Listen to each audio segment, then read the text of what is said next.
Juan Carlos Monedero, buenos días. ¿Cómo estás, Fernando? Buenos días.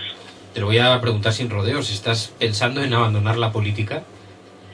Mira, yo vivo en la política desde muy jovencito, pero lo que me cuesta más sobrellevar es la partitocracia. Yo creo que, como decía Goytisolo el otro día, hay dos tipos de gente que se dedica a escribir, ¿no? Los escribidores que responden a una llamada interna y que hablan consigo mismo, ¿no?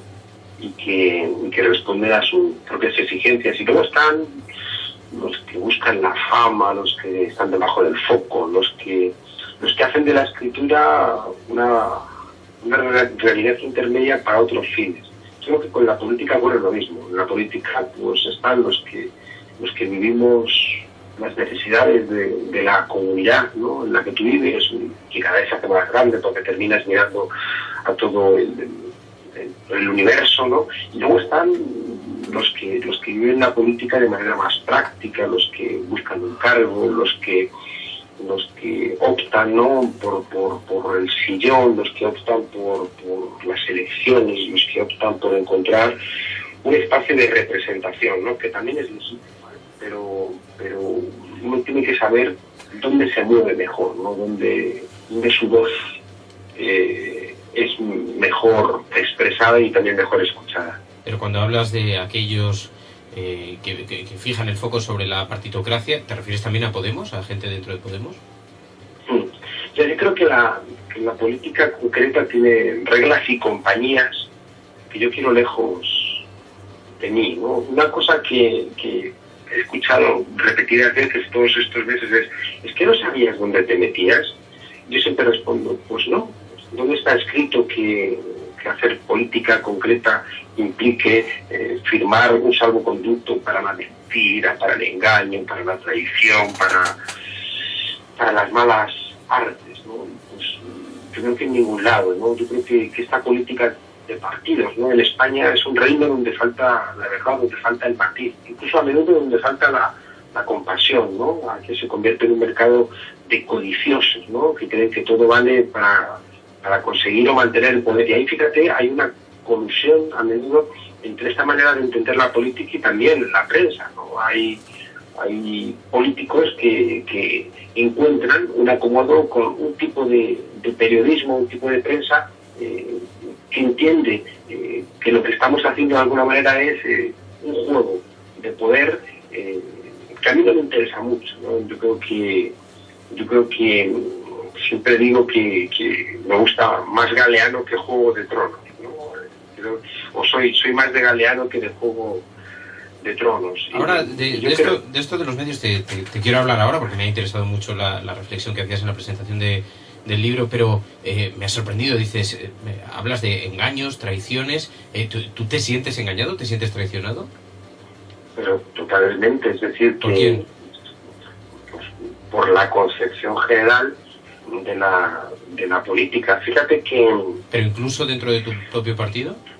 Es que si mi partido es lo más decente que hay, ¿no? Yo creo en la política española, y es una cosa que hemos construido nosotros y que nace precisamente para superar, ¿no?, toda esta idea de que la política tiene que ser necesariamente tóxica. Eso no quita para que en contacto permanente, ¿no?, con aquello que queremos superar, pues a veces nos parezcamos, ¿no?, a los que queremos sustituir, y eso es una realidad. Fíjate que la política de partidos, como te decía, es necesaria, ¿no?, pero es muy ingrata, ¿no? Yo creo que al lado de la máquina de triturar papel siempre hay una máquina de triturar bondad, ¿no?, en las sedes de los partidos políticos, y eso ocurre en todos. ¿Sabes por qué? Porque los partidos, en el momento en que tienen como objetivo principal acceder al poder, es decir, que entran en el juego electoral, empiezan a ser rehenes de lo peor del Estado, que es su condición representativa, ¿no? Yo como profesor de teoría del Estado, si hay algo que he entendido es que el Estado va a ser siempre parte del problema y parte de la solución en cualquier democracia. Es parte de la solución porque es la maquinaria más perfecta de construir obediencia, ¿no?, y sumar voluntades, pero al mismo tiempo es muy peligroso porque por su propia condición representativa siempre va a tener más tiempo para escuchar a los que representan algo que a un ciudadano de a pie. Y el Estado siempre se va a entender mejor con el IBEX 35 que con Juan Nadie.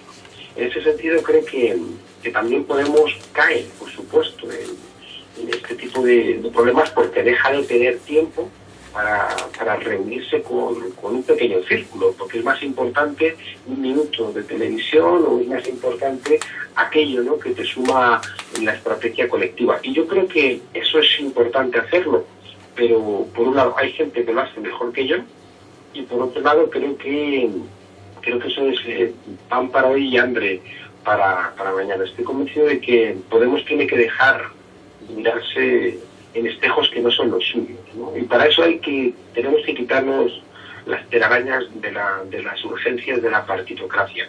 Y eso es muy difícil que tú lo puedas hacer cuando estás en un aparato de un partido, es decir, cuando tienes que responder a un órgano colectivo que toma decisiones de qué es lo que piensas. Entonces, un intelectual, fíjate, que vive siempre en el matiz, que vive siempre en la escala de los grises, no en el blanco, en el negro, un intelectual que puede pensar en voz alta las dificultades de cualquier realidad. Cuando eso lo trasladas a la política, pues se convierten en titulares ingratos o molestos, ¿no? Entonces yo creo que es una constante de la historia que cuando un intelectual se mete en política, yo creo que siempre tiene que medir el tiempo en que va a estar metido en esos generales, porque al final, si no, corres el riesgo, y por eso el libro le he titulado así, corres el riesgo de que te roben el alma. Me está costando seguirte, vas a tener que ser más explícito porque me sorprende. ¿Te sientes decepcionado por el funcionamiento de Podemos? Pues fíjate que yo te estoy hablando de la política partitocrática y tú quieres simplemente reducirlo a Podemos. Y no es un problema de Podemos. Ya te he planteado que Podemos creo que tiene que recuperar, como dije en la presentación del libro, la frescura que nos llevó a nacer, ¿no? Y que tenemos que prestarle más atención, ¿no?, al lugar de donde venimos. Tenemos que prestarle más atención a lo que nos dio origen que al lugar a donde queremos ir, ¿no? Yo creo que Podemos tiene que parecer que somos buenos chicos, aseaditos, y que no vamos a dar problemas, ¿no?, al poder, porque es que es todo lo contrario. Es decir, hemos nacido dar muchos problemas al Partido Popular, queremos dar muchos problemas a los que de alguna manera han hecho de España un país subdesarrollado. Yo no quiero que me vean como uno de los suyos, aquellos que han hundido a mi país en este agujero y aquellos que están convirtiendo mi democracia en un lugar sin derechos, ¿no? Yo no creo que esa gente sea mi amiga, ¿no? Y entiendo que en ese sentido la confrontación, la irreverencia, la desobediencia es muy importante. Yo creo que no tenemos que perder eso. Y eso lo pierdes en el momento en que la vorágine de la representación ya no te deja tiempo ni siquiera para pensar. Te lo preguntaba y con una cierta insistencia porque también se ha publicado que hay dos grandes líneas dentro de Podemos que están debatiendo sobre cuál va a ser el foco electoral, ¿no?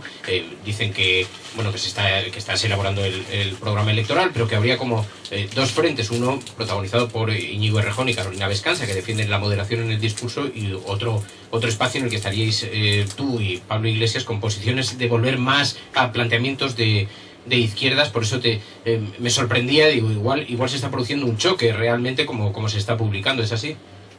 Pues fíjate que el debate de ideas en mi planteamiento no tiene que traducirse en ese choque agónico, ¿no?, donde necesariamente uno de los contendientes tiene que perecer. Yo creo que es verdad que desde que nace Podemos tiene dos almas, ¿no? El alma de donde viene, es ese origen en el 15M, ese origen en la indignación, en la desobediencia, en la irreverencia frente a lo existente, y luego la propia conversión en partido político te sitúa, ¿no?, en un ámbito institucional con una serie de reglas. Yo siempre he planteado que tenemos que mantener una tensión creativa entre los dos polos.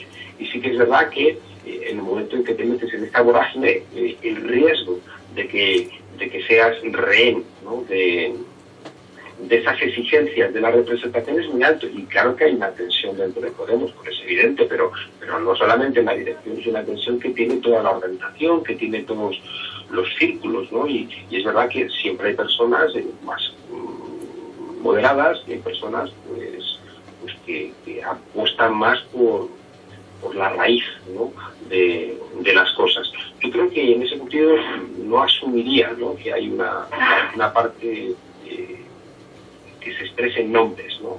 Porque fíjate que Pablo tiene la virtud de representar el conjunto, ¿no? Es decir, yo creo que es muy bueno, y eso sí que es cierto, que haya gente pues que le guste más reunirse con grandes banqueros, que le guste más, de alguna manera, dar esa sensación de partido normalizado, y luego creo que es muy importante que hayamos otras personas que estemos más de acuerdo en bajar más a la calle, en escuchar más a los círculos, en hablar con más claridad para que se nos entienda lo que estamos diciendo. Pero Pablo yo creo que tiene la virtud de que engloba todos esos ámbitos, y yo creo que la magia, ¿no?, de Pablo es mantener ese equilibrio. Y lo que es cierto es que tú has sido objeto de unos ataques durísimos. El poder hace bien sus deberes, ¿no?, y ha dirigido sus baterías contra quien ha pensado que es más peligroso, ¿no? ¿Qué hace una vicepresidenta de gobierno hablando de una persona como yo que no tiene ningún cargo? ¿Qué hace Montoro? ¿Qué hace Felipe González en la entrevista con Pepa Bueno, dirigiéndose a una persona que no es alcalde, que no es diputado, que no es senador? ¿Qué hace Sánchez? ¿Qué hace Hernando? Refiriéndose a Monedero, que lo ve a veces como una figura alejada de mí, ¿no? Cuando todavía, ya digo, no tengo ningún cargo, ¿no? Yo creo que ahí lo que hay es una suerte de prevención frente a alguien que les da un poco de susto, precisamente por mi desapego de la política. Yo creo que cuando alguien dice que no tiene ningún interés en ningún cargo, la gente dice, uy, estamos perdidos. Es lo del roto, ¿no? Cuando planteaba, derriben sus casas, es que no tienen, que tienen las subvenciones, es que no les damos, échenles el trabajo, es que no tienen trabajo, entonces estamos perdidos. Yo creo que cuando el poder se enfrenta a alguien que no tiene ningún interés en el poder, realmente se asusta. Oye, ¿a qué atribuyes el ascenso de Ciudadanos y el desgaste que se está observando en las encuestas de Podemos? Mira, el desgaste en las encuestas yo creo que forma parte de una estrategia que es más mediática que real, ¿no? Es decir, que las encuestas que nosotros hemos manejado están bastante estabilizadas. ¿No lo recoge? Es decir, las que yo trabajo, no. Las que yo trabajo mantienen que Podemos estar donde normalmente tenía que estar. Es que lo que no puede ser es que te digan, no, es que vamos a sacar un 40%, y luego sacas un 20% y dices, gran fracaso. O sea, como que fracaso. Es que fíjate, yo lo que creo que es un fraude es que en las elecciones andaluzas, que sacamos 15 diputados desde cero, un partido que no existía, de repente parece que es un fracaso. Y Ciudadanos, que lleva 9 años existiendo como partido político, que parece que es nuevo, pero es mentira. O sea, que Albert Rivera lleva 9 años en la política, ¿no? Y de repente sacan 9, y ellos, con 9 años en la política, 8 años, sacan 9 diputados y es un super éxito, y nosotros que acabamos de llegar, sacamos 15 y es un fracaso. No, eso es un error. Construcción mediática.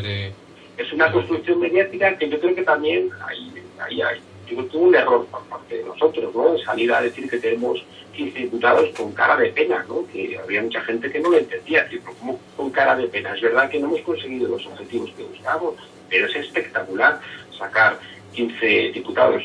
Pues Juan Carlos Monedero, te agradezco mucho, Juan Carlos, que hayas atendido esta llamada y con esa sinceridad que a mí me ha dejado sorprendido, pero te lo agradezco mucho. Muy buenos días, muy buena suerte. Pero bueno, déjame solamente decirte que esta sinceridad es la que siempre he reclamado para la política, ¿eh? Es decir, que siempre he dicho que hay una tensión entre la política y la política y la intelectualidad, ¿no? Porque el intelectual tiene que siempre decir la verdad, mientras que el político lo que tiene que hacer es agregar voluntades. Entonces, mira, yo soy más de la intelectualidad y de la verdad, y hoy en quien pienso con mucho cariño es en Varoufakis.